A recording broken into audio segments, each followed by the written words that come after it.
যা বেরিয়ে যা কালুয়া, তোকে আমি আর আমার বাড়িতে রাখতে চাই না, যা এখান থেকে, তুই চলে যা।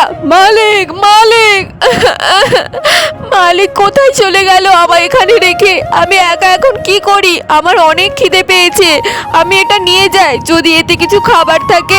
মালিক আমায় ফেলে রেখে কোথায় চলে গেল? আমি জানি মালিক আসবে, মালিক আমায় ছেড়ে যেতেই পারে না। মালিক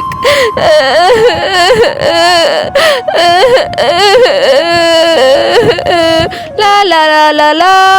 আরে এটা তো কালুয়ার মতো লাগছে না? আরে এটা তো সত্যি কালুয়া। কালুয়া তোকে এখানে কে রেখে গেল? কালুয়া তুই এসব ছাড়, নোংরা নোংরি কি এইসব ধরে আছিস? ছাড় এগুলো। আর কাঁদছিস কেন? তোর কি হলো কালুয়া? চল তুই আমার সাথে চল, এই নে তোকে আমি স্নান করিয়ে দিচ্ছি। তুই আজ থেকে আমার বাড়িতেই থাকবি। নিশ্চয়ই তোকে তোর মালিক এখানে ফেলে রেখে গেছে, আমি জানি তোর মালিক অনেক বাজে। এই নে কালুয়া, বলটা দে, তাড়াতাড়ি দে, আমি জিতে যাবো এবার। Yahoo hurray.